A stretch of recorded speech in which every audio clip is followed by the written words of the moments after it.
Ring రైలు దక్షిణ రింగులపై సందిగ్ధత. Regional ring road ఉత్తర భాగానికి 100 మీటర్ల వెడల్పుతో అలైన్మెంట్ ఖరారు చేసిన విషయం తెలిసిందే. ఇందుకోసం 2000 హెక్టార్ల భూమిని సేకరించారు. దానికి పరిహార చెల్లింపు పనులు ప్రస్తుతం కొనసాగుతున్నాయి.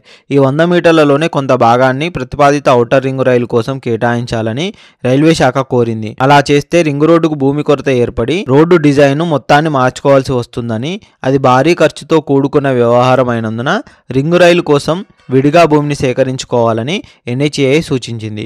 దీనిపై ఇంకా కీలక నిర్ణయం తీసుకోలేదు. మరోవైపు దక్షిణ రింగు భాగాన్ని కూడా ఉత్తర రింగుతో పాటే ప్రారంభించాలని రాష్ట్ర ప్రభుత్వం కోరింది.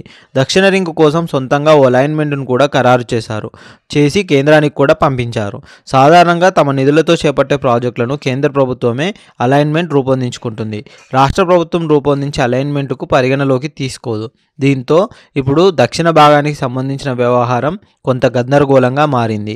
రాష్ట్ర ప్రభుత్వం రూపొందించిన అలైన్మెంట్ విషయంలో కేంద్రం ఎలాంటి నిర్ణయం తీసుకుంటుందో స్పష్టత రాలేదు. ఇలాంటి రియల్ ఎస్టేట్ న్యూస్ కోసం, అంతేకాకుండా ఇలాంటి రీజనల్ రింగ్ రోడ్ న్యూస్ కోసం, ఇలాంటి రీజనల్ రింగ్ రోడ్ చుట్టూ కూడా మీకు అగ్రికల్చర్ ల్యాండ్స్ కావాలి అన్నా, ORR2 అండ్ RRRకి మధ్యలో ల్యాండ్స్ కావాలనుకున్నా, కానీ అపార్ట్మెంట్లు, ఓపెన్ ప్లాట్లు, సిటీ ఇన్సైడ్ కూడా ఏవైనా కావాలి అనుకున్నా, లేదంటే మీ పాత ఫ్లాట్స్ని సేల్ చేసుకోవాలనుకున్నా, మీ కొత్త ప్రాజెక్ట్స్ని ప్రమోషన్ చేసుకోవాలనుకున్నా కానీ మా ఛానల్ని సబ్స్క్రైబ్ చేయండి, షేర్ చేయండి, కామెంట్ చేయండి.